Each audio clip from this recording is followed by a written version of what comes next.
Assalamualaikum warahmatullahi wabarakatuh. Alhamdulillahi wa kafa. Wassalatu wassalamu ala sayyidina Muhammadinil Mustafa wa ala alihi wa ashabihi ahli sidki wal wafa, amma ba'du. Saudara-saudara, sekarang ini banyak orang bisa memberi contoh, tapi sedikit orang bisa menjadi contoh. Ngasih contoh mah gampang, jadi contoh susah. Karena beliau manusia. Laqad ja'akum rasulun min anfusikum. Kalau kambing disuruh nyontoh ayam, yang nyuruh nyontoh kagak punya pikiran. Ya, kagak level.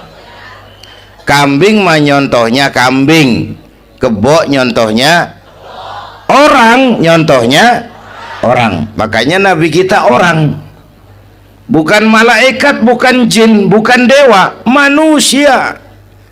Kalau manusia disuruh nyontoh manusia, itu perintah masuk akal, predispositionnya sama. Kalau disuruh nyontoh malaikat mah ribet kan. Malaikat bagaimana nyontohnya, dia mah tidur kagak, makan kagak, sama duit budeg, sama perempuan kagak open, lah susah nyontohnya. Ya, Superman tuh biar hebat nggak bisa dicontoh Superman, bagaimana terbangnya, lagian pakai celana dalam di luar, Pak. Nggak bisa dicontoh Superman mah. Nabi kita manusia utuh, cuman sungguh pun manusia, kualitasnya beda. Ini namanya basyarun la kal basyari. Manusia memang, tapi jangan samain, bobot bibitnya beda. Contoh, kita nih manusia, kita tidur. Nabi kita manusia, beliau tidur. Tidur Nabi, tidur mata doang, hatinya nggak pernah tidur. Tuh bedanya sama kita tuh. Tidur kita keblek, asal tidur habis-habisan. Lagi kita manusia, kita keringetan. Nabi kita manusia, keringetan. Keringet Nabi harum wangi, bau minyak kasturi, zaman belum ada parfum. Keringet kita udah rasain aja masing-masing dah, jangan pakai dikebet udah.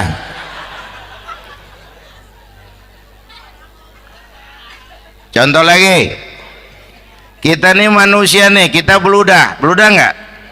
Nabi kita manusia, beliau juga beludah. Ludah Nabi obat, ludah Nabi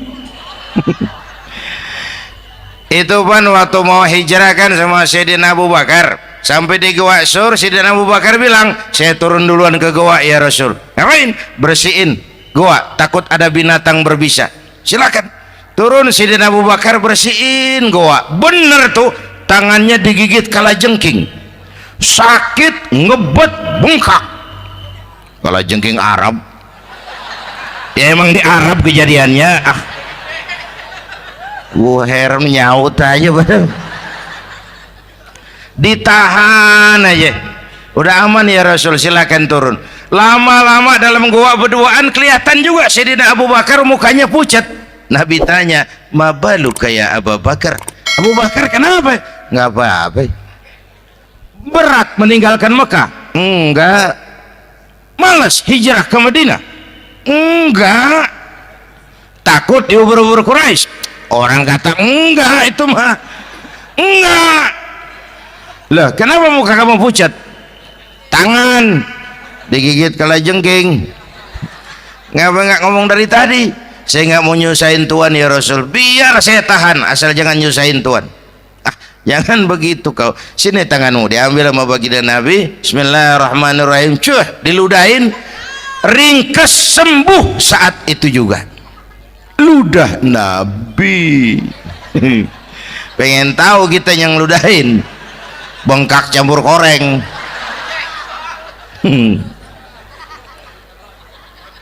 Satu tuh alasannya kenapa Nabi dijadikan contoh, karena manusia, kalau manusia disuruh nyontoh manusia pasti bisa dong ya. Yang kedua, karena tadi kata Bang Haji Oma, pribadinya itu pribadi yang multidimensi. Mau nyontoh apa? Pak, saya ini pengusaha Pak. Nabi umur 9 tahun udah ke Syria tuh dagang lintas negara Syam. Saya jenderal Pak, Nabi mimpin tentara di medan perang Mas. Saya mau balik Pak, Nabi dakwah Bung. Saya guru Pak, Nabi ngajar Mas. Innama bu'istu mu'alliman, aku diutus sebagai guru, guru umat, guru bangsa. Saya politisi Pak, Nabi diplomat ulung Bung. Saya presiden Pak, Nabi mimpin bangsa dan negara Mas. Saya kepala rumah tangga Pak, Nabi punya anak bini Bang. Ayo lempengan mana dulu cari ngomong. Malah Nabi Isa tuh nggak bisa jadi contoh bagaimana membina rumah tangga bahagia. Bagaimana membina rumah tangga bahagia menurut contoh Nabi Isa? Nggak ada Mas. Kenapa? Nabi Isa belum sempat kawin. Ya, Nabi Isa belum sempat kawin. Ada pengikut Nabi Isa menyangka nggak kawin ajaran Nabi Isa, pada ngikut lagi nggak kawin. Tuh pastor tuh mubazir, orang dikasih perabotan. Bang bener, saya kalau dalam Islam kiai kagak boleh kawin, saya pilih berhenti jadi kiai. Kalau kagak ada giro-giroan, botak rambut.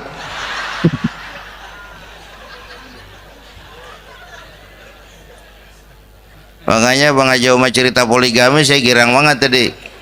Bukan yang ngomong ahlinya soalnya.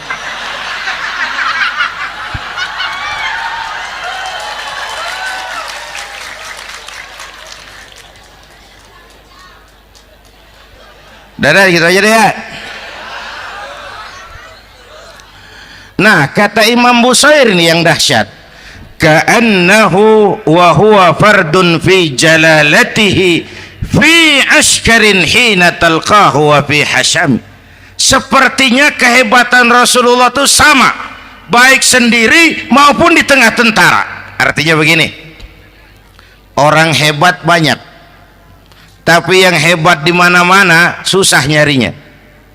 Baginda Rasul ini lagi duduk hebat, lagi jalan hebat, ada di pasar hebat, lagi di masjid hebat, di medan perang hebat, di depan anak-anak hebat, di mata musuhnya hebat, di depan sahabatnya hebat, di mata istrinya hebat, di mana-mana hebat. Lah susah jadi orang begini Bang ya. Kita mah hebat juga setempat, di kantor hebat, sekantor orang diomelin di kantor, pulang ke rumah dikeplak sama bininya diem aja. Ini di depan bininya dia kagak hebat dia mah.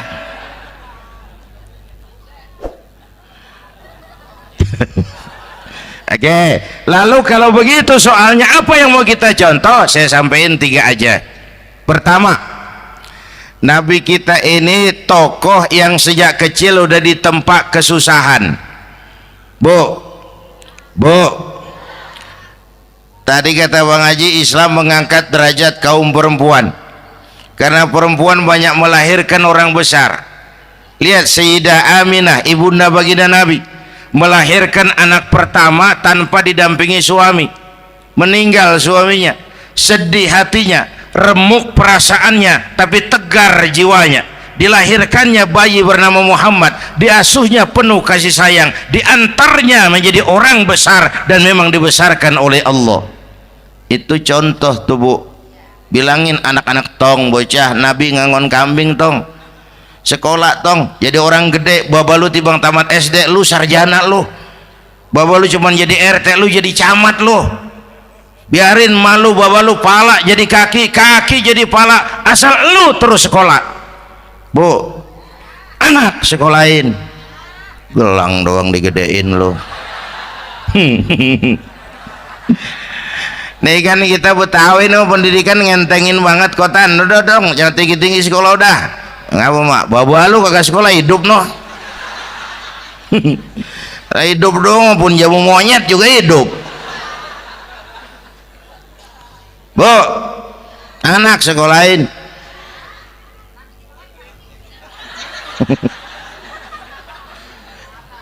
Mahatma Gandhi. Oh, kecilnya begeng, ceking, cacingan, liatim. Emaknya tuh, Gandhi sekolah nak, Gandhi belajar nak, Gandhi jadi orang besar nak. Kalau perlu belajar ke Inggris, biar Inggris menjajah kita. Nggak apa-apa kau sekolah ke Inggris, tapi jangan jadi Inggris nak. Jangan pacaran sama bule, jangan sentuh minuman keras. Gandhi jadi orang besar. Mahatma Gandhi tumbuh karena dorongan emak. Mak, udah yatim. James Watt, Kang Bandrek. Emaknya tuh yang dorong tuh jadi orang besar. Belum lagi perempuan yang jadi besar. Di Indonesia ada Kartini, di Jawa Tengah ada Dewi Sartika, di Jawa Barat Dewi Sartika, di Bengkulu ada Fatmawati Soekarno, sang penjahit bendera merah putih. Di Aceh muncul Laksamana Malahayati, disusul kemudian oleh Cut Nyadin, baru kemudian muncul Cut Koko, Cut Meme, Cut, ya udah tak cut lain dah.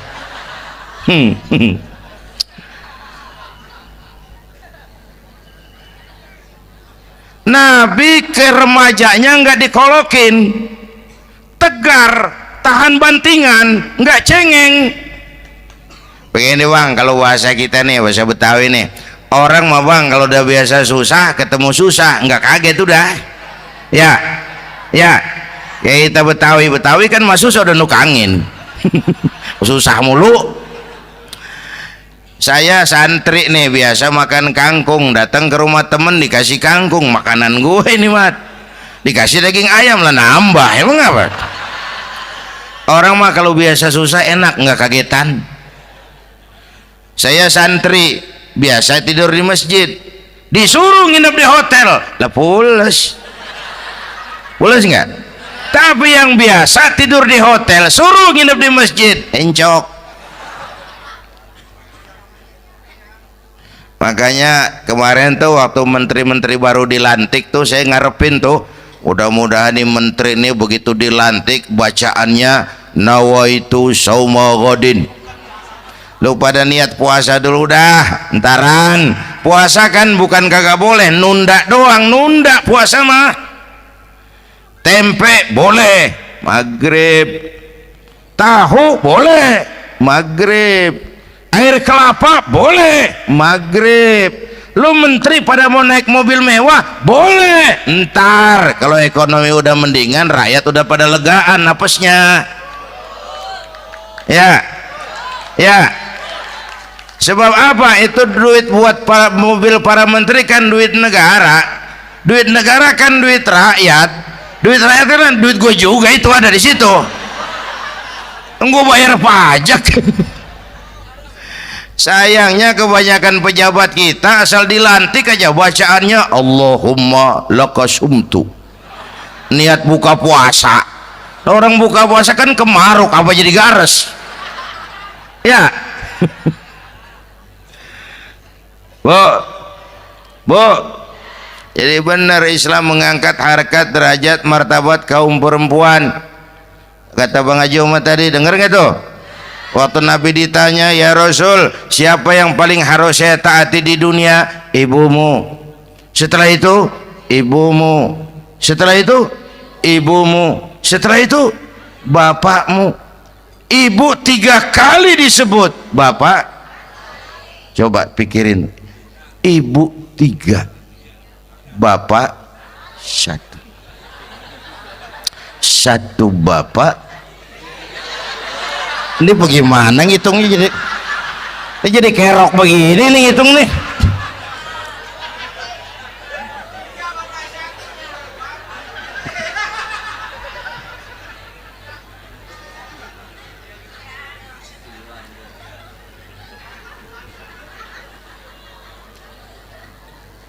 Jangan takut ngadepin susah. Hidup nih keras, kerja keras, perseringat banting tulang.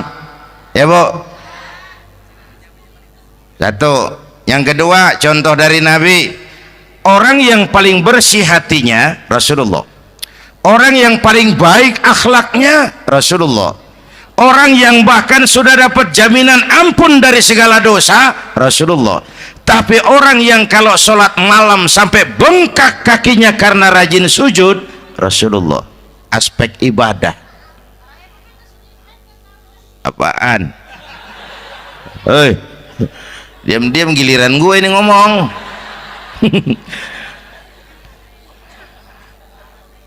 Lo ngomong lagi udah gue pulang.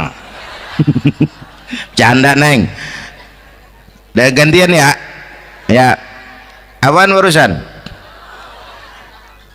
Orang yang dosanya udah dapat jaminan ampun, kalau sholat malam bengkak kakinya karena rajin sujud. Saya tahu di sini juga banyak yang kakinya bengkak. Semurat. Oke. Kira-kira 3 minggu yang lalu saya menghadiri haul akbar Syekh Maulana Malik Ibrahim di Gresik, haul ke-609. Dari situ saya ke Surabaya ikut zikir sama keluarga besar Tarbiyatul Qulub. Waktu zikir saya terkejut, ada kalimat yang dibaca ratusan kali menyentak perasaan saya. Kalimatnya sederhana, kita hafalah, yaitu kalimat ana Abdullah. Dibaca ratusan kali, ana Abdullah, ana Abdullah, ana Abdullah, ana Abdullah. Buat saya itu menyentak karena memperteguh komitmen, saya hamba Allah, saya hamba Allah. Ah, itu mah Pak Zainuddin kan biasa, itu mah kita semua juga hamba Allah. Betul. Ayo kita bikin luar biasa. Saya mau tanya, Bapak, Ibu hamba Allah apa bukan? 3 orang. Ibu hamba Allah apa bukan? Hamba Allah. Kata siapa? Nah, kata ibu sendiri. Kalau kata sendiri, pan namanya pan ngaku. Ya, orang ngaku mah boleh dong, tiba ngaku, namanya juga ngaku. Cuman diakuin apa enggak, kita pan belum tahu. Ngaku mah murah, diakuin mahal. Ya, yang gampang dah. Ibu kenal sama Presiden SBY? Kenal. Presiden SBY kenal sama ibu? Lo ngaku, lo ngaku.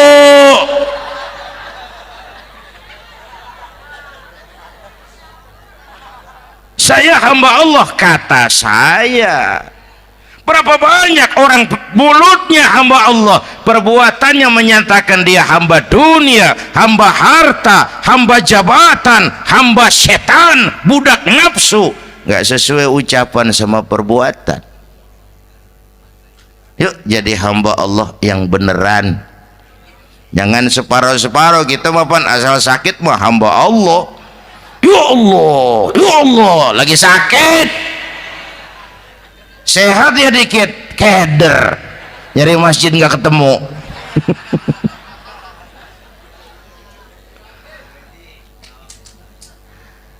Apalagi kata Bang Haji tadi nih, kita nih kan zaman entertain nih, orang pada pintar bikin bungkusan sekarang Bang, ya. Abad entertain, orang pada bangun pencitraan. Tadi itu kiai sama dukun tipis bedanya. Dukun pada pasang iklan sekarang, ketik reg. Waduh, sampean lahir hari Selasa, nggak cocok di air, ono di hutan sono. Larang udah dagang es jadi berhenti, nggak cocok di air.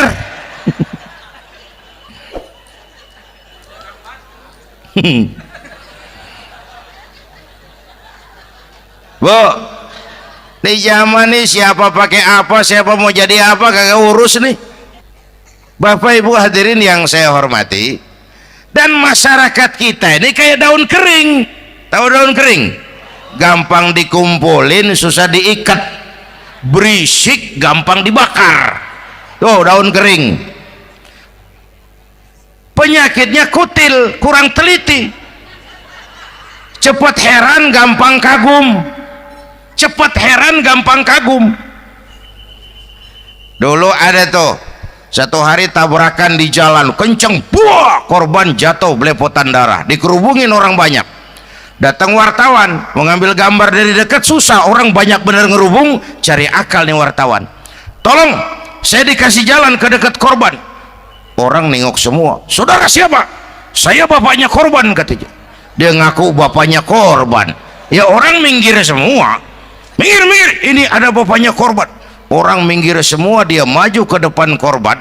Sampai di depan korban, pucat mukanya tuh wartawan. Kenapa? Yang ketabrak anak monyet, Pak. Dia udah kedongan ngaku bapaknya korban.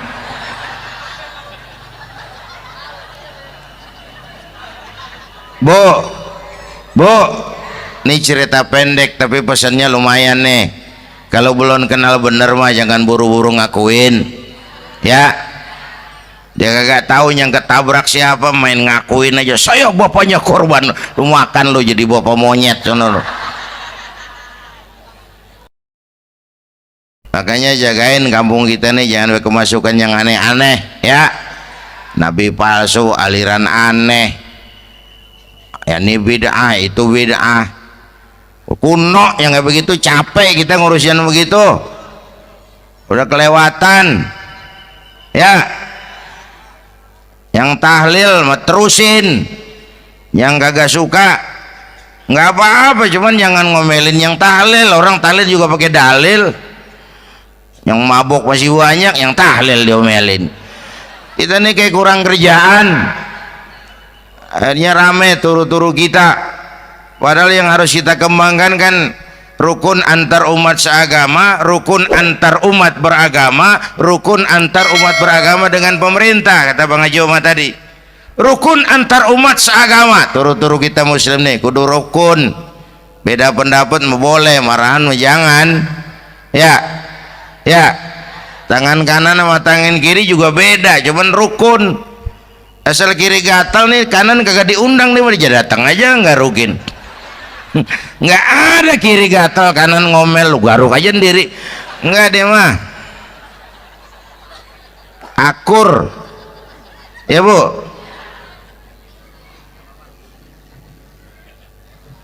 Yang kedua rukun antar umat beragama. Islam ini rahmatan lil. Yang ketiga rukun antar umat beragama dengan pemerintah. Ini mah kita kan bermasyarakat sama juga sembahyang berjamaah, ada imam ada makmum, ya. Nih rakyat kalau jadi pemilih yang pintar ke depan, mau memilih wali kota kayak gubernur kayak presiden kayak. Sebab apa? Sholat berjamaah kan siapa makmum kagak penting, Bang. Makmum mah siapa aja boleh, ya. Tiba ngikutin dia mah, ngaji dia mah gimana kayak nggak ada bab pemilihan makmum, nggak usah. Makmum mah kagak usah dipilih, siapa aja boleh, ya. Bang, tuh orang budak, Bang, boleh jadi makmum. Bacanya kagak fasih, boleh jadi makmum.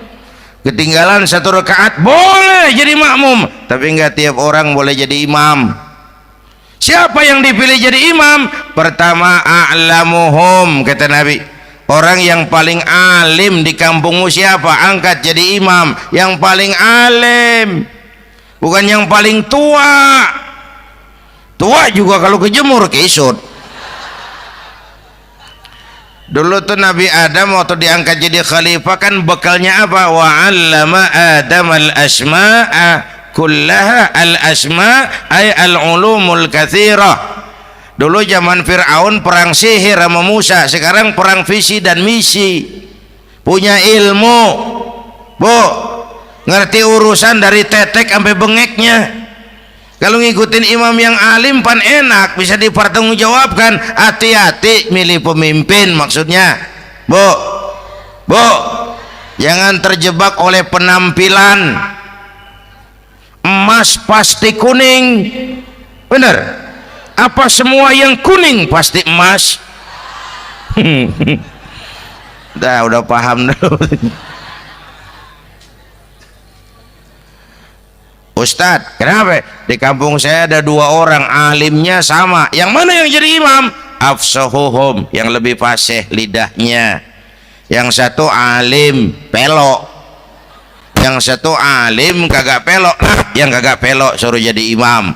Kenapa? Nggak sah orang fasih bermakmum kepada imam pelok. Ustadz, imam pelok, makmum pelok semua. Sah.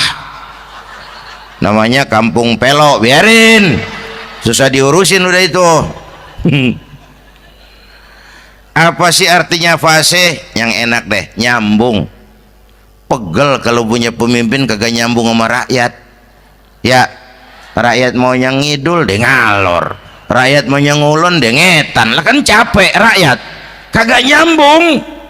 Makanya kalau jadi imam pesan Nabi, idza amma ahadukumun nas falyukhaffif. Kalau kamu jadi imam, ringankan sholat kamu. Itu makmum nggak sama kekuatannya. Jangan panjang-panjang kalau jadi imam, kudu tahu keadaan makmum. Tuh makmum ada yang udah tua rentak, diri aja udah gemeter. Ada yang punya darah tinggi, kalau sujud kelamaan palanya ngebet. Ada yang udah janji tuh makmum habis sembahyang mau terima duit. Kalau imam kelamaan, kalau saudan makmum. Ya, nyambung. Jangan udah diangkat jadi imam saenake dewe. Salat isya berjamaah, rakaat pertama selesai Fatihah Yasin. Makmum ikut mengikut, cuman bari ngancem. Besok gua tawiatin balik lagi udah. Kagak nyambung. Kalau nggak nyambung tuh capek, Bu. Jangan tersenyum kepada orang buta, jangan berbisik kepada orang tuli. Kagak nyambung. Orang buta diajak senyum, bagus sih maksudnya, cuman kan rada mubazir. Orang kagak paham. Cari pemimpin yang nyambung. Kalau memang masyarakatnya suka tahlil, cari pemimpin yang suka tahlil. Rakyatnya suka maulid, cari pemimpin yang suka maulid, supaya nyambung, kagak pegel kita.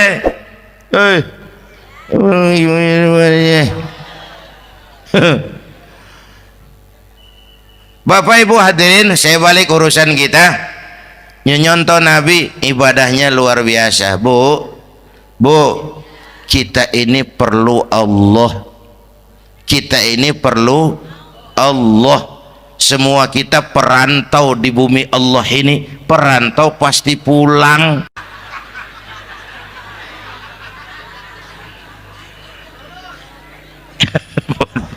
Bolot, bodoh kalau ada perantau, dia sadar dia perantau tapi nggak pernah mikirin pulang. Lebih bodoh lagi mikirin pulang tapi nggak nyiapin bekal. Kan tadi Bang Haji Omah udah bilang tuh, muda mati ya. Kadang-kadang engkongnya seger banget, cucunya mati ya. Perantau mah mesti pulang. Sini mah kita ngendon doang, ngendon taran. Mula-mula pan Bang, kita mah tinggalnya jauh di alam arwah. Dari sana pindah ke alam rahim, alam kandungan emak nih. Pernah tinggal di situ 9 bulan tuh. Ada yang 2 tahun, yang keluar udah kumisan, kelamaan ngetemnya itu. Dari sisi ini mau pantas ibumu, bapakmu, karena alam rahim, fisik dan psikis emak lebih capek dari kita bapak. Kita mah orang laki mah, kita mah pan investor gitu mah, nanam modal doang. Yang ngolah pabrik kan emak tuh ya mak. Pabrik. Anak-anakku remaja, pemuda yang hadir, Masya Allah, emakmu, emakku, emak kita semua nih, dari mulai ngidamin kita udah kita seksa nih mana. Dari mulai ngidamin kita udah kita seksa emak nih, muntah nggak urus. Mending ada yang dikeluarin mah enak, lega. Ini kagak ada apa-apanya. Bener mak. Yang dipengenin yang kagak musim, lah kan setengah mati lagi urusan. Tengah malam pengen megang pala kereta, lu jorok bener lu, gue heran.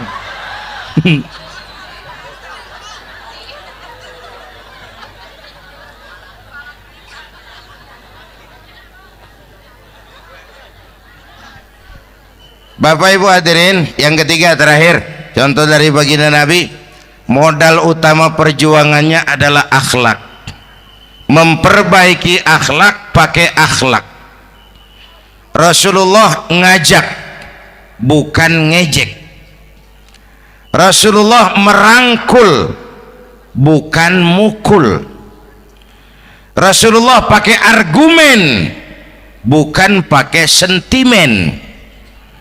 Tujuannya adalah kebenaran, bukan menang-menangan. Prinsip dakwahnya basyiru wala tunafiru, yassiru wala tu'assiru. Gembirakan orang, jangan ditakut-takutin. Mudahkan urusan orang, jangan dibikin sulit. Di masyarakat memang mendingan rakyat rendah berakhlak tinggi daripada pejabat tinggi berakhlak rendah. Dulu tahun 50-an orang kita kalau pergi haji ke Mekah 6 bulan. 6 bulan tuh orang udah pada lupa aja baru pulang.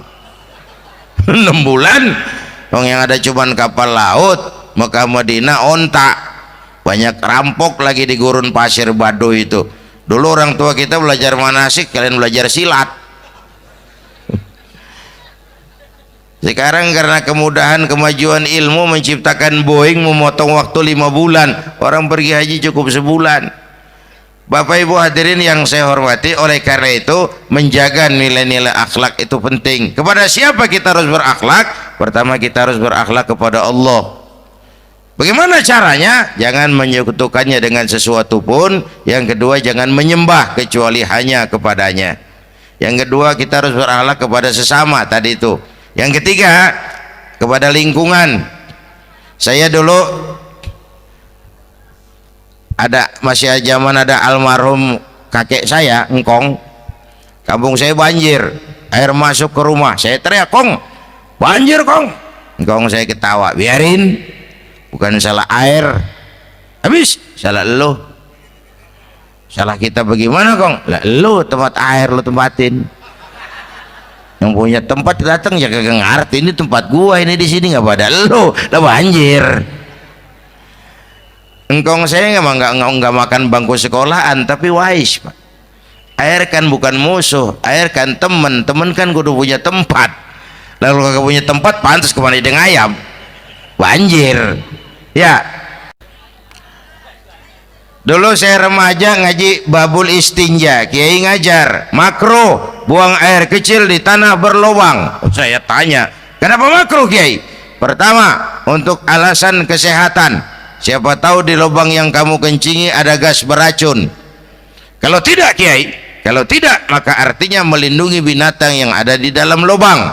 Siapa tahu di lubang yang kamu kencingin ada semut. Sedang rapat membahas laporan Susno 2Ji, apa dosanya lalu mati dikencingin? Ini namanya rahmatan li semut.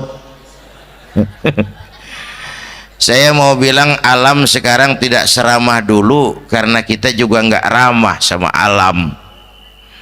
Bapak Ibu hadirin yang saya hormati, padahal watak Islam rahmatan lil alamin. Lalu berusaha menyimpan sesuatu yang bisa membawa manfaat, baik untuk dirinya, untuk anak cucunya, maupun untuk keluarganya, untuk masa kini dan masa depannya. Kadang simpanan itu berbentuk uang, kadang berupa tanah, lain saat berbentuk pabrik, dan lain sebagainya. Sementara masa depan yang paling pasti adalah akhirat. Jika untuk masa depan dunia kita rela memeras keringat, membanting tulang, pergi pagi dan pulang petang, menyimpan uang, menyimpan tanah, menyimpan pabrik, pernahkah kita merenung jika satu saat kiamat datang, kita dibangkitkan dari kubur masing-masing, berdiri di padang mahsyar untuk mempertanggungjawabkan seluruh kegiatan hidup kita di dunia ini, lalu kita akan menuju ke alam akhirat. Sudahkah kita mempunyai simpanan untuk akhirat kita? Pada pertemuan kali ini saya ingin menyampaikan sebuah hadis di mana Rasulullah sallallahu alaihi wasallam bersabda, arba'un min kanzil jannah. Simpanan sorga ada 4 macam. Yang pertama, ikhfa'us sadaqah, menyembunyikan sedekah. Saudara-saudara kaum muslimin, sebagaimana yang kita maklum bahwa Allah Subhanahu wa taala melebihkan sebagian rezeki dari kita terhadap yang lain. Ada yang kaya, ada yang setengah kaya, ada yang miskin, ada yang setengah miskin, dan selanjutnya. Ada yang gajinya kecil tapi penghasilannya gede. Ada yang penghasilannya gede tapi enggak punya gaji. Ada juga yang memang gajinya gede dan penghasilannya gede. Kelebihan rezeki merupakan sunnatullah dan tidak harus membuat kita merasa lebih dari yang lain. Bahkan sebaliknya, kelebihan itu harus membuat kita ringan tangan untuk menolong mereka yang memang memerlukan pertolongan. Kalau saudara diberikan ilmu, maka pertanyaan akhirat cuma satu: ilmumu kau amalkan untuk apa?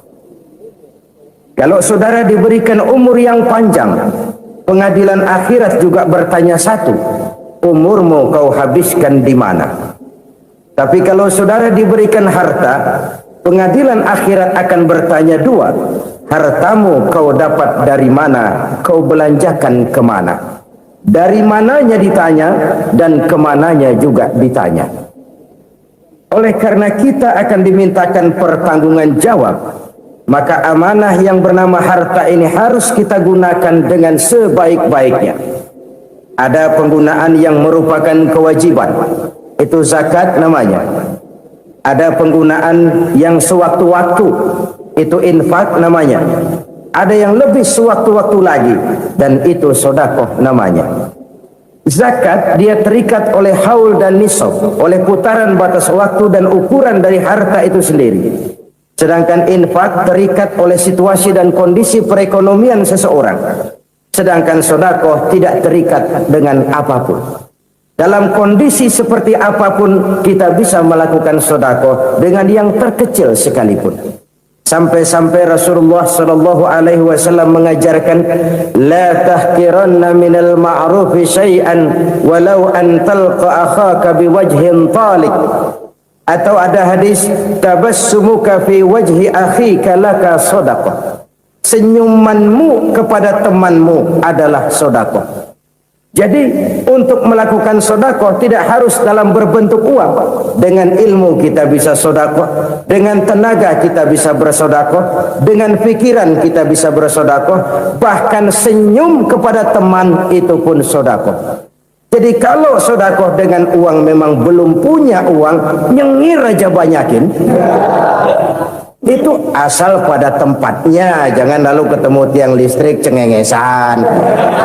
Tentu tidak pada tempatnya dan tidak wajar. Nah, sedekah yang paling dicintai Allah adalah sedekah yang disembunyikan. Artinya jauh dari sifat riya.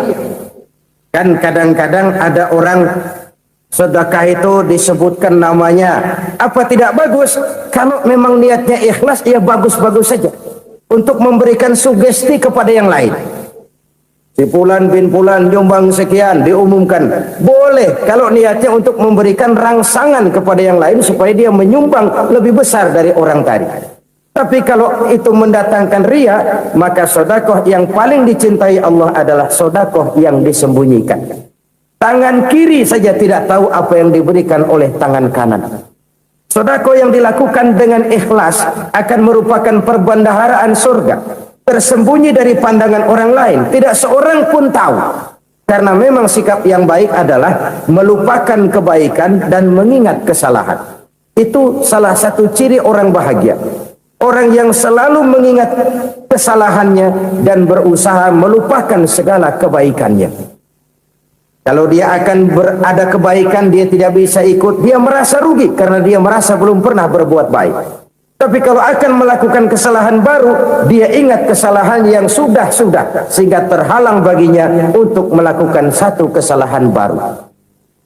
Demikianlah saudara-saudara, bahwa Allah melebihkan rizki sebagian kita dari yang lain, agar terjadi tolong-menolong dalam kehidupan ini.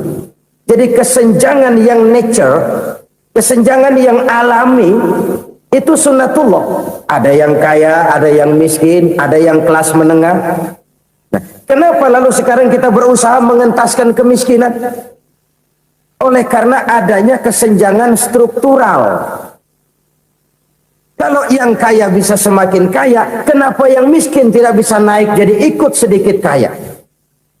Sebab pada dasarnya Islam adalah agama yang sejak turunnya sudah berupaya memerangi kemiskinan. Bahkan dikatakan kemiskinan itu mendekatkan kepada kekufuran. Orang kalau miskin udah dekat banget sama kafir. Gampang menjadi kafir. Berapa banyak saudara-saudara kita yang oleh karena soal perut, oleh karena soal materi, terpaksa meninggalkan dan menanggalkan akidahnya. Menjual petunjuk yang diberikan Allah dengan hak kesenangan dunia yang cuma sebentar ini. Na'udzubillah, summa na'udzubillah. Jadi makin kita sembunyikan satu sedekah, semakin banyak perbendaharaan kita di surga. Sedekah yang paling dicintai Allah adalah sedekah yang disembunyikan. Malahan ada seorang sufi, dia punya kebiasaan kalau pergi sholat Jumat dia bawa uang, itu uang dia taruh di bawah tikar masjid. Dia niat sedekah kepada siapa saja yang nemuin itu duit. Maksudnya apa? Supaya yang nemuin nggak tahu siapa yang punya duit. Demikian dia saking ingin menyembunyikan sedekahnya. Karena sifat ria itu bisa memakan amal kita sendiri. Ria itu termasuk menyebut-nyebut kebaikan kita. Orang yang suka nepuk dada, sedikit-sedikit ngitungnya kalau nggak gua. Tuh kalau nggak gua tuh. Tuh yang belah situ, kalau nggak gua. Iya, kalau nggak lu kenapa emang? Orang yang suka menepuk jasad. Tuh, biasanya memang begitu, saudara-saudara. Kalau perang lagi berkecamuk, orang nggak sempat ngaku jadi pahlawan. Tapi begitu perang selesai, yang kagak kenal bedil ngaku pahlawan, mas. Itu sesuatu yang biasa. Oleh karenanya, orang-orang yang ikhlas dalam bersedekah, disembunyikannya sedekah itu, Allah cinta betul. Malahan ada hadis memberikan jaminan, inna shadaqatal mar'il muslimi tazidu fil umri wa tadfa'u mitatas su'i. Sesungguhnya sedekahnya seorang mukmin tazidu fil umri, bisa menambah umur panjang. Wa tadfa'u mitatas su'i, dan menyelamatkan manusia dari mati secara su'ul khatimah. Jadi siapa yang kepengen panjang umur, banyaklah sedekah. Yang bosan hidup, pelit terus. Sedekah menambah panjang umur dan menyelamatkan manusia dari mati secara su'ul khatimah. Pak, katanya umur itu nggak bisa ditambah, nggak bisa dikurangin. Kapan? Kalau ajal sudah datang. Fa idza jaa ajaluhum la yastakhiruna sa'atan wa la yastakdimun. Kalau ajal datang tidak bisa dimajukan, tidak bisa dimundurkan. Itu kalau ajal sudah datang. Tidak bisa lagi umur ditambah dikurangi, sudah datang. Tapi kalau belum datang, itu kan haknya Allah. Mau ditambah, mau dikurangi, hak prerogatif Allah. Sebagai pencipta manusia, Allah Maha Kuasa dan Maha Mampu. Sedekah ini menambah panjang umur dan menyelamatkan manusia dari mati secara su'ul khatimah. Itu orang mati kan sama ya kondisinya, mati. nggak nafas. Tapi hakikat mati kan lain-lain. Ada yang mati itu husnul khatimah, baik akhirnya. Misalnya lagi ngaji mati, lagi sholat mati, lagi sedekah mati. Ini yang dinamakan dengan husnul khatimah, baik di akhirnya. Sebaliknya ada yang su'ul khatimah, jelek di akhirnya. Ini yang jadi catatan akhir. Lagi nyekek botol, mampus. Lagi banting kartu, modar. Su'ul khatimah, jelek pada akhirnya. Sedekah menyelamatkan manusia dari mati secara su'ul khatimah. Dan kita semua kepengen mendapat husnul khatimah, jauh dari su'ul khatimah. Oleh sebab itu yang bisa menyelamatkan kita dari penyakit itu antara lain adalah sedekah yang disembunyikan, yang dikerjakan dengan ikhlas karena Allah, tidak karena kepengen dipuji orang, tidak karena ingin dikatakan orang pemurah. Sebab orang dermawan itu orang yang memberi tanpa harus diminta. Kalau masih harus diminta, ya belum dermawan namanya, masih harus diminta. Kalau nggak diminta ya tulus, lolos, polos. Saudara-saudara kaum muslimin rahimakumullah, harta adalah amanat dan akan kita pertanggungjawabkan. Allah melebihkan rizki sebagian kita dari yang lain agar kita saling tolong menolong, bantu membantu. Nabi janjikan siapa yang meringankan beban saudaranya muslim di dunia, Allah akan meringankan bebannya di akhirat nanti. Sebuah jaminan dari baginda Nabi. Si orang yang kita bantu barangkali tidak bisa membalas, Allah yang akan membalas lewat jalan lain yang tidak pernah kita sangka-sangka. Ada orang tanya, Pak, ini ada orang nyumbang masjid sambil marah-marah, bagaimana? Saya bilang sumbangannya aja ambil, marahnya jangan. Marahnya jangan diambil, itu urusan dia. Saudara-saudara kaum muslimin rahimakumullah, umat Islam ini kan umat yang punya potensi besar. Kadang kita merenung, kenapa kadang-kadang pembangunan masjid kok lambat sekali? Kalau hotel hari ini peletakan pertama, bulan depan peresmian. Supermarket hari ini peletakan batu pertama, minggu depan peresmian. Tapi kalau sudah yang namanya masjid, kadang-kadang peletakan batu pertama sekaligus jadi batu terakhir. 3 tahun, 4 tahun, campur nebar jalak di jalanan, duit dijaring kayak ikan sepat. Apa tidak ada orang Islam yang kaya? Banyak. Apa tidak ada pengusaha muslim yang jadi konglomerat? Ada. Lalu yang belum banyak itu yang komit terhadap nilai-nilai agamanya. Akhirnya kita jatuh jadi umat yang lemah. Belum ada pengusaha konglomerat muslim buka pabrik supermi cap beduk misalnya umpamanya atau pabrik kecap cap sorban supaya identitas keislamannya sedikit kelihatan. Kita jatuh jadi umat yang lemah karena potensi tidak terinventarisir dengan baik. Kita ini ibarat kompor yang cuma matengin nasi orang lain. Potensi kita dimanfaatkan oleh orang lain. Ukhuwah Islamiyah kita baru terbatas kepada silaturahmi. Ukhuwah di bidang ekonomi kita lemah, ukhuwah di bidang kebudayaan kita lemah, apalagi ukhuwah di bidang politik kita lebih rapuh lagi. Padahal ukhuwah itu adalah totalitas kehidupan manusia, menyangkut ipolexosbud, memerlukan nilai-nilai ukhuwah. Jadi oleh karena itu mari kita menyadari di dalam harta kita, walaupun kita yang cari pergi pagi pulang sore peras keringat banting tulang, di sana ada harta anak yatim, di sana ada hak masjid, di sana ada hak pesantren, di sana ada hak jihad. Berbahagialah seseorang apabila dia oleh Allah dijadikan keran itu menyimpan air, tapi tidak untuk dirinya, tapi disalurkannya kepada mereka yang memang memerlukannya. Saudara-saudara kaum muslimin rahimakumullah, ini yang pertama. Jadi perbendaharaan surga adalah menyembunyikan sedekah. Orang lain nggak tahu, kita pun nggak pernah ngitung-ngitung. Kita anggap lewat begitu saja, padahal itu deposit akhirat. Satu. Yang kedua, perbendaharaan surga itu apa? Wa kitmanul musibah, menyembunyikan kesulitan. Kadang orang takut menghadapi kesulitan, tapi makin kita merenung, hidup ini kan sebenarnya urusan. Takut sama urusan, ya jangan hidup. Tandanya orang hidup itu kalau punya urusan. Urusan melupakan problem. Problem sering menimbulkan kesulitan. Kesulitan bukan untuk ditakuti, tapi untuk diatasi dan dicarikan jalan keluarnya. Siapa sih orangnya yang nggak pernah sulit-sulit? Makin tinggi status sosialnya, makin gede urusannya. Makin tinggi kualitas imannya, makin berat tingkat kesulitannya. Cuma memang yang namanya enak itu seperti pelangi. Biang lala itu nggak pernah di atas kepala kita, di atas kepala orang melulu. Lu sih enak lo, kata kita. Dia juga bilang, enak kan lo. Pelangi itu nggak pernah di atas kepala kita. Kata tukang beca, aduh enak ya naik Mercy.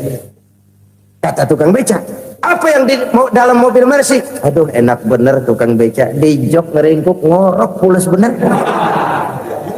Saya kamar pakai AC sejuk, tempat tidur sutra empuk, alga spring bed, kulak kulik nggak bisa pules kalau belum minum Valium, belum tidur. Enak bener tukang beca, di jok ngorok nggak tahu wetan kulon. Si tukang beca bilang yang di Mercy enak, yang di Mercy bilang tukang beca enak. Inilah enak, nggak pernah di atas kepala kita, di atas kepala orang lain melulu enak itu. Nah, saudara-saudara, yang merupakan perbendaharaan surga itu orang yang bisa menyembunyikan kesulitan, baik pribadi ataupun rumah tangga. Nih terutama rumah tangga yang jadi soalnya. Kadang-kadang kita ini kalau senang, sebaliknya kalau senang kita diam, kalem aja, cuek. Banyak banget duit kita bawaan, diam aja udah. Malah ketemu orang takut. Tapi begitu susah, sekampung tahu. Padahal Nabi mengajarkan perbendaharaan surga itu menyembunyikan musibah, menyembunyikan kesulitan. Kalau enak, cerita sama orang-orang. Kalau nggak enak, rasain sendiri, tekan sendiri, atasin sendiri. Kita kan sebaliknya. Senang kita diam, asal lagi susah, paling tidak kita nyari teman buat cerita kesusahan. Siapa orangnya yang nggak pernah susah? Cuma soalnya bagaimana kita mengatasi kesusahan itu sendiri. Begitu juga misalnya kalau orang sudah berumah tangga, itu orang tuanya harus menjadi tempat dia cerita yang enak-enak saja. Yang nggak enak rasain berdua, selesaikan berdua, atasin berdua. Jangan dibalik. Asal senang diam, giliran susah saja. Maknya laporan. Terbalik. Bisa menjaga security informasi. Maka nama bayam keluar diam, malah seluitan. Enak amat lu makan daging ayam. Security informasi. Saudara-saudara kaum muslimin rahimakumullah. Ujian yang terberat itu yang pernah diberikan kepada para nabi, para rasul, para aulia, para ulama. Makin tinggi keimanan, makin berat bentuk kesulitan. Ayo saya kemukakan satu contoh saja. Ada seorang nabi yang kaya, nabi kaya, namanya Nabi Ayub. Iblis kalau orang begini kan keki, ibadahnya rajin, kaya. Yang kayak begini susah digodain. Kalau ibadahnya rajin, miskin, kali bisa disogok. Sini imannya mantap, ibadahnya rajin, kaya, nabi lagi. Oh, tapi namanya iblis, nggak kurang akal. Laporan, Tuhan, kenapa iblis? Ya ini bahasa saya, bahasa Qurannya sih nggak gitu. Itu hambamu yang namanya Ayub, dia rajin ibadah cuma karena dikasih kaya aja. Coba kasih miskin dia, berhenti dia sembahyang. Ah, kamu bisa aja. Saya tahu Ayub itu hambaku yang ikhlas. Saya buktiin Tuhan, silahkan. Dibuktiin lah, iblis turun ke alamin. Yang mula-mula dia lakukan, dia rusak sawah ladang Nabi Ayub, dia binasakan binatang ternak Nabi Ayub, sehingga dalam waktu singkat jatuhlah Nabi Ayub dari orang paling kaya jadi orang paling miskin. Beliau masih ibadah di mihrab dalam masjid, datang iblis. Saudara Ayub, ya, lagi ngapain? Ibadah. Nyembah Allah, nyembah Allah. Oh, percuma. Kenapa? Tuhan yang ente sembah nih, dia udah bikin miskin ente. Sawah ladang ente hancur lebur, binatang ternak binasa. Sekarang ente jadi orang paling miskin. Ngapain nyembah Tuhan kayak begitu? Tekor. Udah berhenti dah ibadah, berhenti ibadah. Ini iblis sama Tuhan laporannya lain, yang dikerjakan kepada Nabi Ayub juga lain. Benar begitu iblis, kata Nabi Ayub. Iya, sawah ladang saya habis, buras. Binatang ternak saya binasa, binasa. Saya miskin, bangpak. Apa jawab Nabi Ayub? Bukan innalillahi, ini hebat. Alhamdulillahillazi a'tani wa akhza minni. Segala puji bagi Allah yang telah memberikan harta kepada saya dan sekarang mengambilnya lagi. Alhamdulillah. Allah yang ngasih, Allah yang ambil. Itu mah urusan Allah. Iblis cuman ibadah jalan terus, sujud lagi Nabi Ayub. Iblis seleher gondok banget. Dasar Nabi nggak mempandai apa-apain. Miskin malah alhamdulillah. Allah yang ngasih, Allah yang ngambil. Jadi kalau kita tidak komit, kita tidak terikat kepada kaya, miskin, senang, susah, apa yang bisa bikin kita susah? Jadikan kekayaan, kemiskinan, jadikan senang, susah sebagai anak buah yang bisa kita atur. Jangan kekayaan ngatur kita, jangan kemiskinan ngatur kita. Kita yang harus mengatur mereka. Senang, susah, kaya, miskin, bahagia, sengsara, jadikan itu anak buah yang bisa kita atur. Kalau sekarang kita kaya, lain saat boleh jadi kita miskin, semiskin-miskinnya. Allah yang ngasih, Allah yang ngambil. Tenaga mana yang bisa menghalangi? Ibadah jalan terus. Iblis makin gondok. Dasar Nabi loh. Akhirnya apa? Nabi Ayub dikerjain, diberikan penyakit. Demikian fatal penyakitnya. Bayangin, udah miskin sakit. Masya Allah. Miskin sakit. Sakitnya nggak lama, kira-kira 16 tahun. Istrinya 3, 2 mental minta ceraiin. Ngerawatin laki bengek begini. Senang belum tentu, susah udah pasti nih. Cerai aja, cerai dah. Cerai. Tinggal satu Siti Rahmah yang setia menemani beliau. Sesetia-setianya hati perempuan. Satu saat Siti Rahmah bilang, "Bang, iya, abang kan Nabi, Bang. Lalu, namanya Nabi kan doanya jarang meleset, Bang. Maksud kamu minta kenapa sih sama Tuhan biar abang sembuh, baik dah, Bang?" Siti Rahmah, iya. Saya sakit berapa tahun sih dah? 16 tahun, Bang. Sebelum ini saya sehat berapa tahun? Ya kira-kira 60 tahun, Bang. Nah, coba ente banding-bandingin, Rahmah. Saya dikasih sehat 60 tahun, dikasih sakit 16 tahun. Sudah nggak sabar mau doa kepada Allah minta sembuh. Saya malu kepada Allah. Diuji dengan yang luar biasa seperti ini, tidak mengganggu stabilitas kehambaannya. Dia tetap menghamba kepada Allah Subhanahu wa ta'ala. Saudara-saudara kaum muslimin rahimakumullah.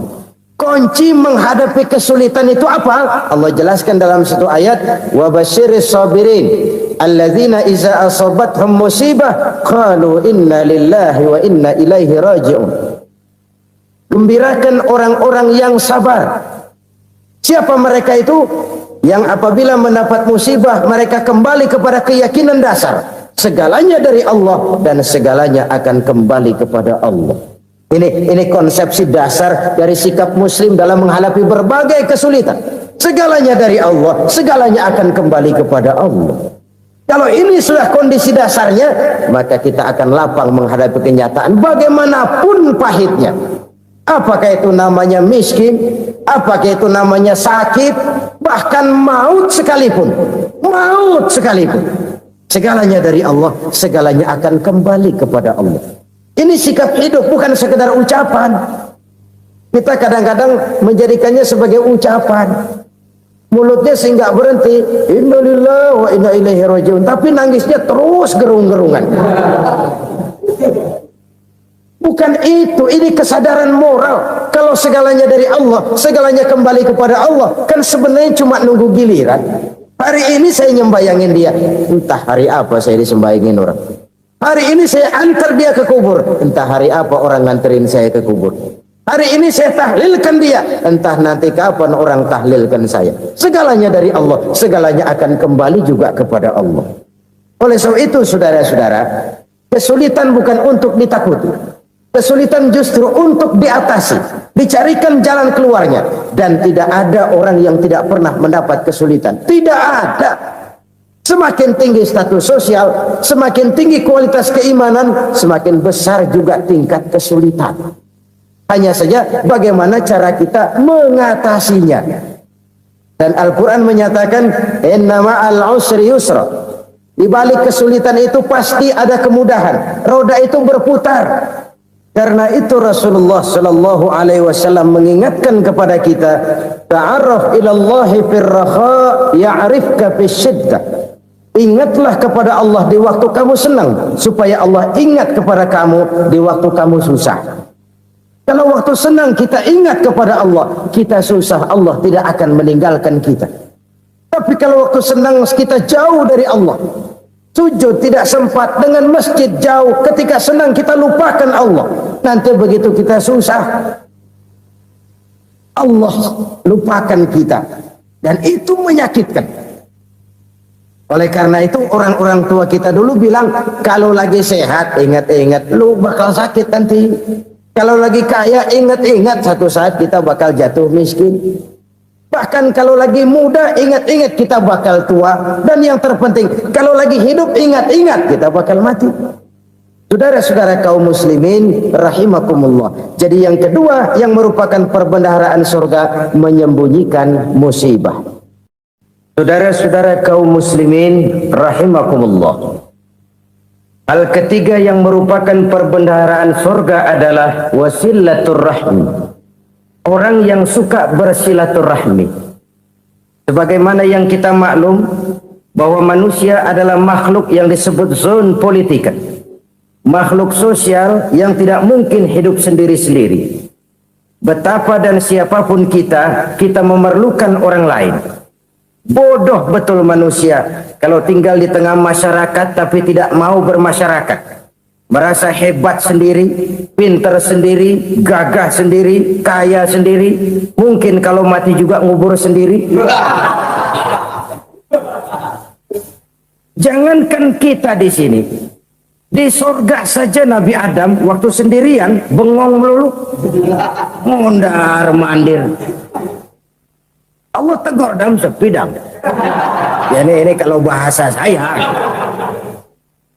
Iya Tuhan, sepi ini nggak ada coret-corekan pisan ini. Diciptakan Siti Hawa baru anteng Nabi Adam. Itu di surga. Cobalah. Umpamanya saudara tinggal di Jakarta nih. Kayak bener. Apaan aja di Jakarta punya saudara dah. Jembatan Semanggi ambil, Monas buntel bawa pulang, hotel-hotel ambil semua. Cuman tinggal di Jakarta sendirian, apa enaknya? Betapa dan siapapun kita perlu orang lain. Tidak ada seorang pun yang bisa memenuhi kebutuhan hidupnya secara sendiri-sendiri. Nah, Islam telah menyelamatkan manusia dari ras diskriminasi. Mengikat manusia dengan persaudaraan yang berlandaskan kepada akidah. Karena itu dianjurkan bersilaturahmi.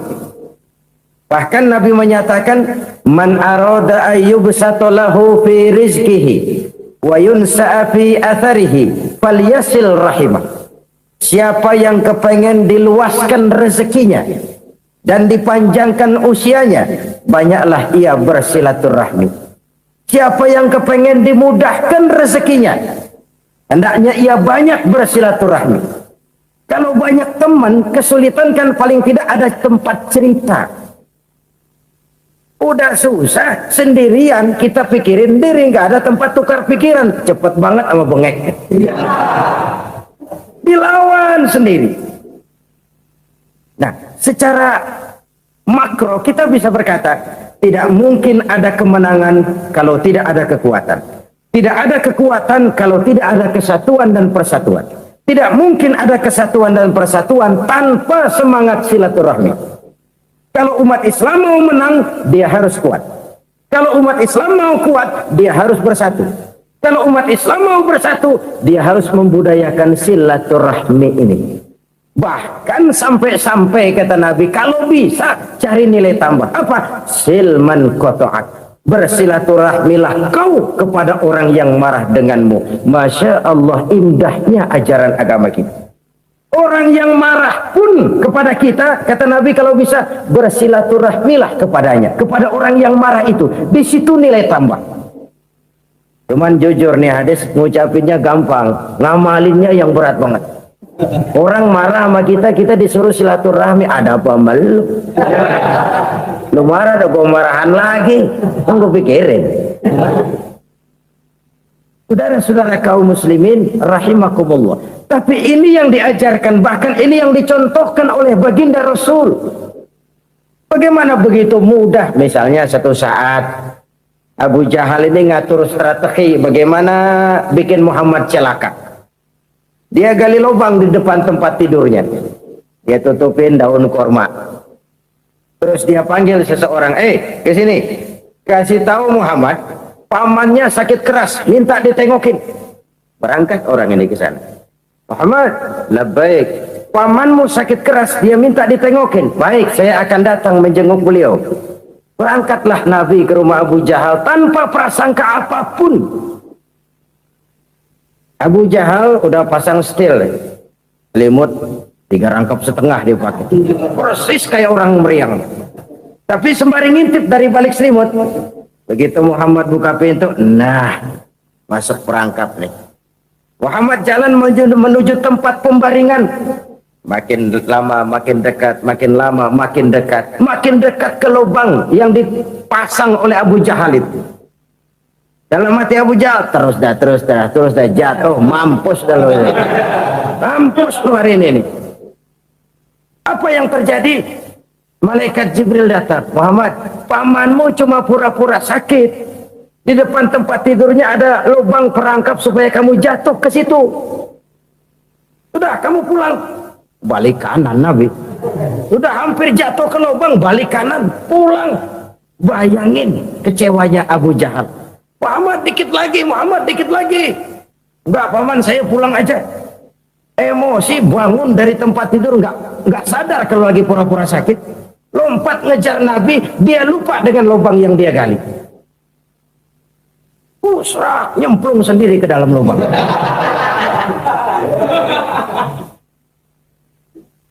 Nabi terus berlalu. Ini terjadi keanehan. Jatuh ke lubang yang dia gali itu sebenarnya nggak terlalu dalam ya, antara 3-4 meteran lah. Tolong saya jatuh ke lubang ini. Datanglah pelayan-pelayannya itu. Angkat saya dari sini. Orang ngulurin tambang. Satu gulung, belum juga nyampe itu tambah. Kurang, beli lagi ke warung. Sambung, ulur lagi, nggak juga bisa sampai. Wah, ini kerjaan Muhammad ini. Tolong, siapa salah seorang kamu ke rumah Muhammad, kasih tahu encangnya kecebur. Minta ditolongin. Sampaikan kepada Rasul. Kenapa? Pamanmu jatuh ke lubang, Muhammad minta tolong diangkatin. Tambang udah nyambung-nyambung nggak nyampe juga. Ya, nanti saya datang, saya tolong. Coba. Nyata-nyata orang berniat jahat mau mencelakakan dia. Datang dia menolong. Ini yang disebut air tuba dibalas air susu ya ini. Bukan sebaliknya. Air tuba dibalas air susu.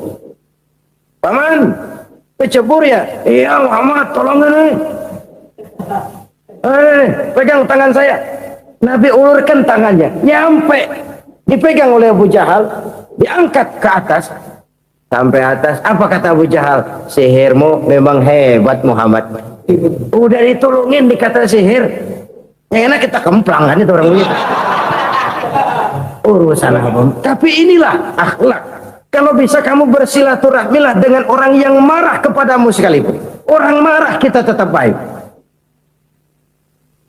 So, kalau kita berbuat baik sama orang yang memang baik, rasanya sih biasa-biasa aja. Orang baik kita baik lagi, ya draw aja, belum ada nilai tambah di situ.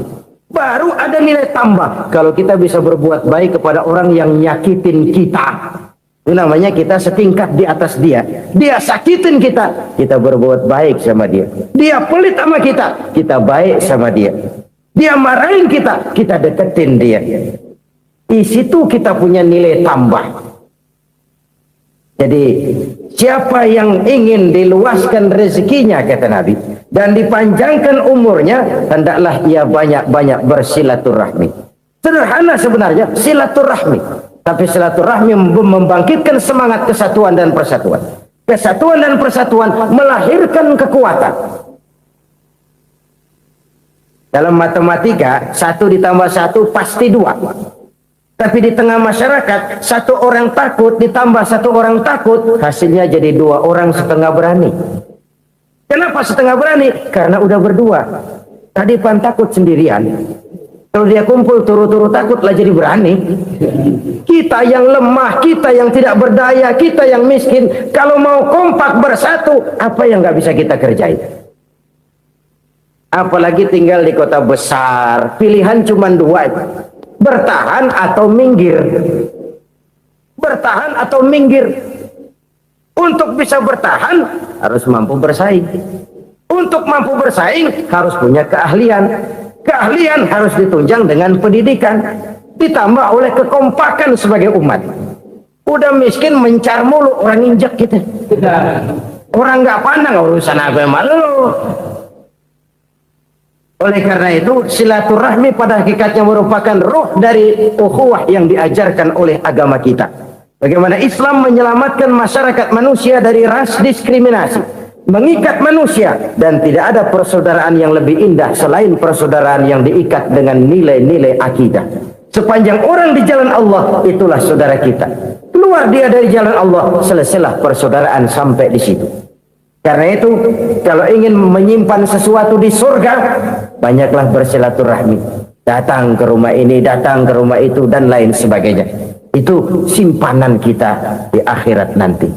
Ini yang ketiga. Saudara-saudara, yang keempat, perbendaharaan surga itu apa? Wa qawlu la hawla wa la quwwata illa billah. Ucapan la hawla wa la quwwata illa billah. Ibadah kan ada yang berat, modalnya besar.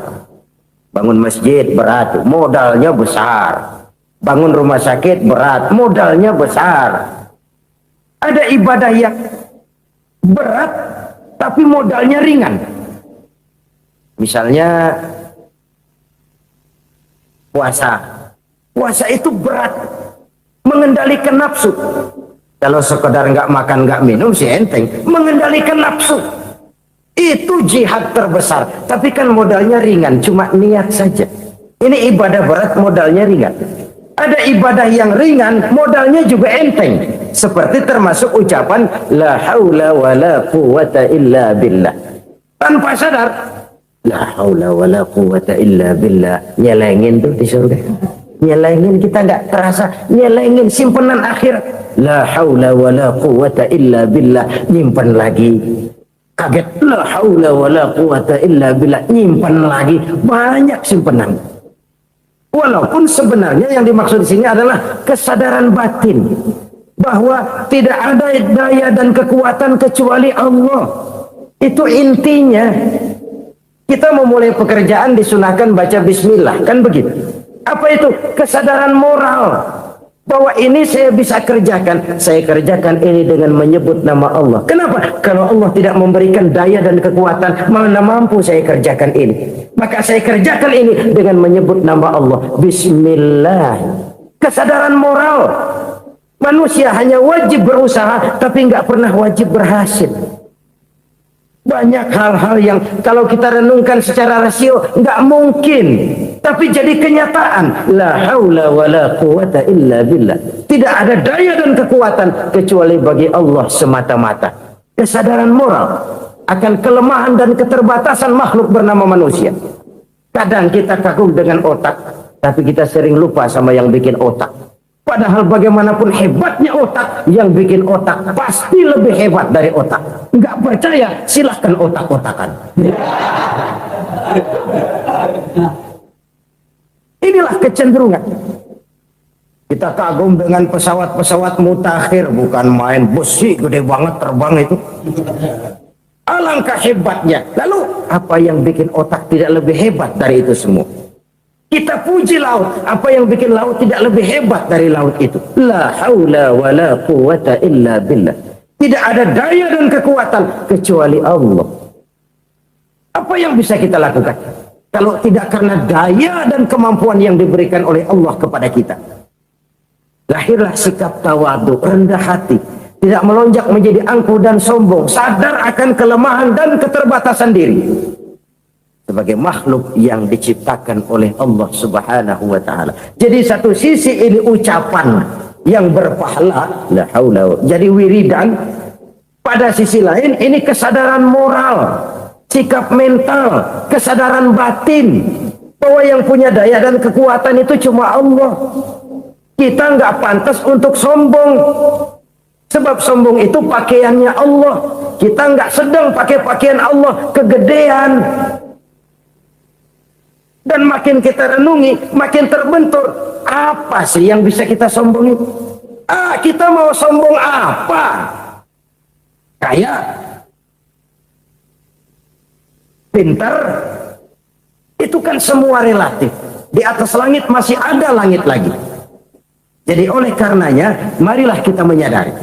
Manusia hanya wajib berusaha, tapi tidak pernah wajib berhasil. Yang berusaha saja tidak wajib berhasil, apalagi yang tidak berusaha. Islam bukan agama orang pemalas yang selesai sholat lalu endelohom, enggelenggem ayem-ayem. Tapi Islam bukan agama orang sombong yang setelah berusaha lalu tidak memerlukan Allah. Kita bisa saja bikin proyeksi, tahun sekian kita bakal panen besar menurut perhitungan otak. Tapi ada kejadian lain. Apa? Tikus ngambek. Habis itu dimakanin tikus, panen gagal. Proyeksi rasional gagal oleh tikus-tikus yang ngambek itu. Bisa saja terjadi. Tahun depan kita panen besar, urung. Kenapa? Musim panas panjang. Dan sekarang ini koran-koran bikin berita musim mengalami penyelewengan. Bukan cuma manusia yang nyeleweng sekarang ini. Musim pakai nyeleweng. Mestinya kan musim hujan udah selesai, masih hujan-hujan juga. Musim. Nah sekarang kita boleh bikin proyeksi, kita bakal panen besar. Tahu-tahu musim panas panjang, sawah retak, air kering. Cari teknokrat yang paling botak, suruh pendekin tuh musim panas. La haula wala quwata illa billah. Inilah kesadaran moral. Saudara, saya teringat satu saat ada seorang konglomerat. Umurnya ya kira-kira 70-an. Satu saat dia ditanya oleh wartawan, "Pak, umur Bapak berapa sih?" "Ya, paling 10 tahun." 10 tahun? 10 tahun? Anak Bapak berapa orang? Aduh. Satu saja? Satu. Harta Bapak berapa? Ya, paling-paling bangsa 7 juta kali. 7 juta? Iya. Pak, kenapa Bapak bohongi saya? Bapak punya buku biografi. Koran-koran, majalah-majalah banyak memuat cerita riwayat hidup Bapak. Saya tahu umur Bapak 70. Kenapa bilang cuma 7 tahun? Saya tahu anak Bapak 8. Kenapa cuma bilang 1? Saya tahu harta Bapak miliaran, mungkin triliunan. Pabrik di mana-mana, bank di mana-mana. Kenapa bilang uang Bapak cuma 7 juta? Nah, kata si konglomerat tadi, kamu benar nak, kamu benar. Umur saya kalau jumlahnya memang 70 nak. Cuman ingat-ingat saya, baru 7 tahun terakhir ini saya sujud Baru 7 tahun terakhir ini saya berusaha dekat dengan Allah. Saya laksanakan perintahnya, saya jauhi larangannya. 7 tahun inilah rasanya yang ada nilainya di hadapan Allah. Yang 63 tahun matong, kelabu, kelam umur gue. Habis untuk maksiat, untuk munkarat. Maka ketika ditanya tadi, umur saya 7 tahun itu. Oh begitu Pak. Oh iya. Lalu anak Pak. Anak bapak kan 8. Kenapa bilang cuma 1? Nah, kalau jumlah hitungannya memang anak saya 8. Tapi dari 8 orang ini rasanya cuma 1 nih. Yang bakal jadi buah hati, belahan jantung. Pelanjut cerita, penerus sejarah. Bakal jadi anak soleh yang akan mendoakan saya. Cuma 1 rasanya anak saya ini yang bakal jadi buah hati saya. Besar-besaran saya. Yang akan mendoakan di kubur saya. Yang akan mendoakan di akhirat saya. Yang 7 orang mana? Masya Allah, yang atu tenggeng, yang atu nyekek botol mulu, yang atu nggak karu-karuan. Makanya saya bilang 1 anak saya yang akan bisa mendoakan saya. Oh begitu Pak. Iya. Nah harta Pak, harta Bapak kan triliunan, pabrik Bapak di mana-mana, uang Bapak hampir di tiap bank-bank besar. Kenapa bilang cuma 7 juta? Betul kau nak. Harta saya kalau jumlahnya memang miliaran, triliunan mungkin. Tapi yang saya ingat baru 7 juta tuh yang saya belanjakan di jalan Allah. Saya nyumbang masjid, saya santuni yatim piatu, saya bantu pembangunan pesantren, saya bantu pembangunan rumah sakit Islam. Itu yang akan saya bawa pulang ke akhirat, yang 7 juta itu. Yang triliunan itu nanti akan diperebutkan oleh anak-anak saya sebagai waris saya. Jadi harta saya 7 juta itu yang bakal nemenin saya di akhirat. Yang akan saya bawa pulang jadi teman saya. Saudara-saudara kaum muslimin, jangan-jangan orang tua itu adalah kita-kita ini. Jangan-jangan kita-kita ini adalah orang tua itu. Jangan-jangan itu potret dari diri kita masing-masing. Dari sekian umur yang diberikan Allah, berapa tahun yang ada nilainya di hadapan Allah? Dari sekian anak-anak yang merupakan amanah, berapa yang akan mendoakan kita sebagai orang tuanya menjadi anak soleh? Dari sekian banyak harta yang diberikan Allah, berapa yang akan kita bawa pulang menghadapnya nanti, yang kita belanjakan di jalan Allah? Ini sebuah potret kehidupan. Karena itu kita kembali kepada la haula wa la quwwata illa billah. Kita wajib berusaha, kita wajib berikhtiar. Selebihnya, segala daya dan kekuatan hanya milik Allah saja semata-mata. Satu kesadaran batin dari setiap pribadi muslim. Setelah ia berusaha dan berikhtiar, ia menyerahkannya kepada Allah Subhanahu wa ta'ala. Jadi, satu sisi ini merupakan wiridan ucapan yang mengandung pahala. Pada sisi lain, ini merupakan sikap batin dari seorang muslim di dalam ia menghadapi realitas kehidupan ini. Saudara-saudara kaum muslimin, rahimakumullah. Kalau ini kita jadikan satu basis kehidupan, maka ini akan menyelamatkan manusia dari kemungkinan tergelincir menjadi orang yang lupa diri dan lupa darat. Sebab itu Imamul Ghazali berpesan, jadidis safinah fa innal bahra amiq wa khuziz zad fa inna safara ba'id wa khaffifil hamla fa innal hamla sadid. Perbarui selalu kapalmu karena lautan sangat dalam. Bawa bekal yang banyak karena perjalanan ini sangat jauh. Ringankan beban karena kebanyakan beban akan menyakitkan. Alangkah indah kalimat ini, alangkah dalam makna yang terkandung di sana. Perbarui selalu kapalmu karena lautan sangat dalam. Apa artinya ini? Jaga mentalmu baik-baik. Pelihara imanmu baik-baik karena hidup penuh cobaan seperti lautan. Kita kalau berlayar di lautan kan kadang-kadang tenang, angin bertiup sepoi-sepoi basah. Jika malam datang, bintang gemintang bertabur menghias cakrawala. Rembulan memantulkan sinarnya dengan indah. Dalam keadaan begitu berlayar enak. Tapi lain saat ombak menggunung, halilintar menyambar, angin topan bertiup. Berapa banyak sudah saudara-saudara kita yang tenggelam di lautan dunia tanpa sadar bahwa dia belum sampai kepada pantai yang akan dituju. Berapa banyak sudah Saudara-saudara kita yang tenggelam di lautan dunia ini tanpa sempat bangkit lagi. Dia menyangka sudah sampai kepada tujuannya. Hati-hati kapal jangan sampai bocor karena lautan sangat dalam. Iman ini jaga baik-baik karena hidup penuh dengan ujian. Wa khuzizat fa inna safara ba'id. Bawa bekal yang banyak karena perjalanan sangat jauh. Saudara mau ke Bandung, bawa duit. Saudara mau ke Surabaya, banyakan lagi duitnya. Saudara mau ke Mekah, gepokan, iketan tuh duit, nggak lembaran lagi. Makin jauh perjalanan, makin banyak bekal yang harus kita bawa. Kalau saudara dari Jakarta mau ke Surabaya, kagak bawa duit berangkat juga, itu sih bukan berani namanya, nekat. Sampai Surabaya belum tentu, sengsara di jalan udah pasti. Kenapa? Nggak bawa bekal berangkat. Sama juga kita nih, misalnya belum sempat sembahyang, mati. Waduh, berani banget orang. Belum punya bekal, mati. Sengsara di jalan. Atau bekal tidak cukup.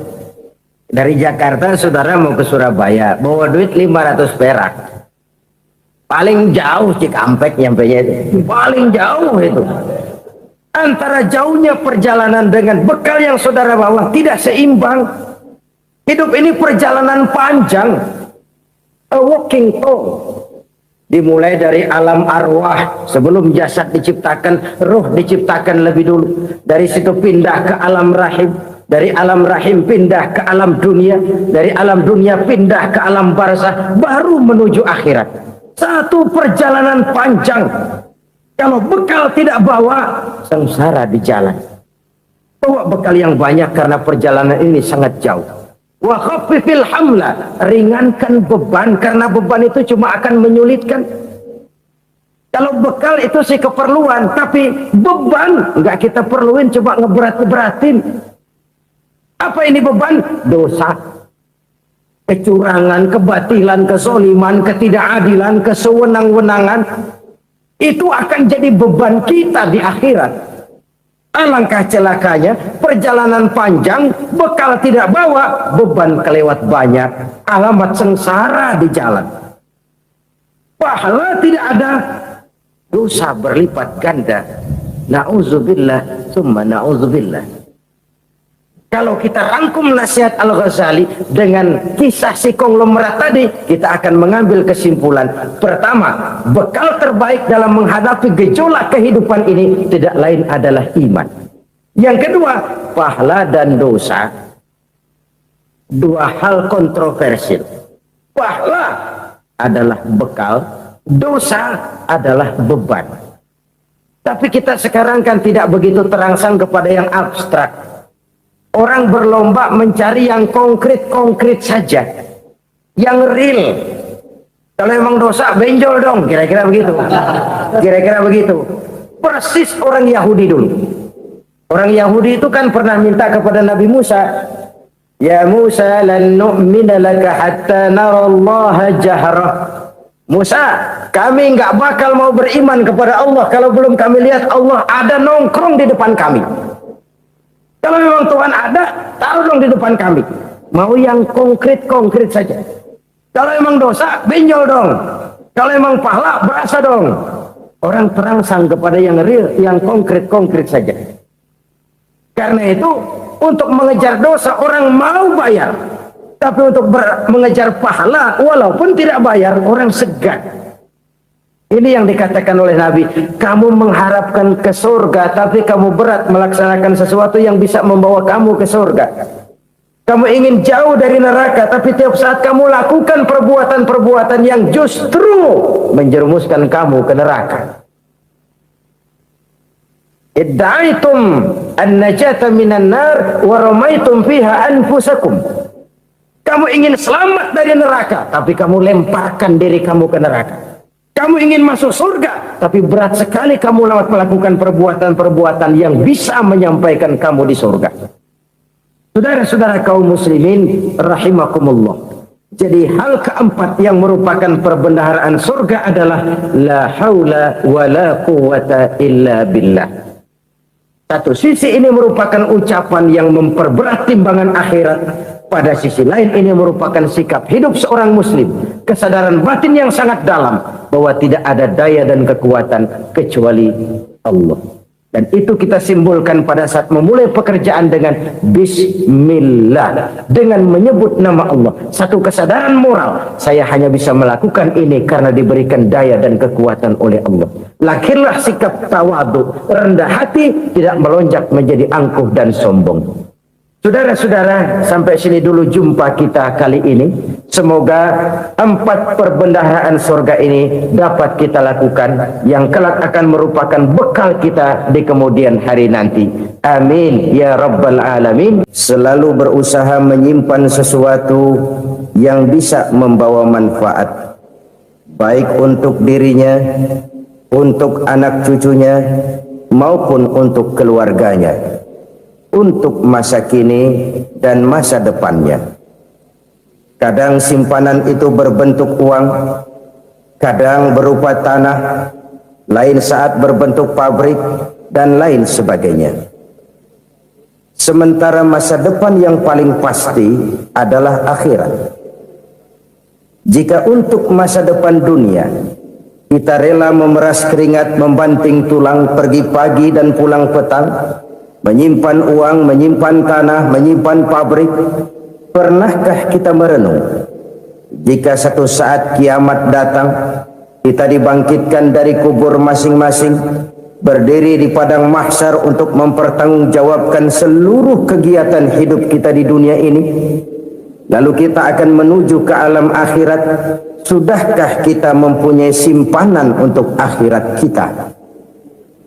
Pada pertemuan kali ini saya ingin menyampaikan sebuah hadis di mana Rasulullah sallallahu alaihi wasallam bersabda, "Arba'un min kanzil jannah." Simpanan sorga ada 4 macam.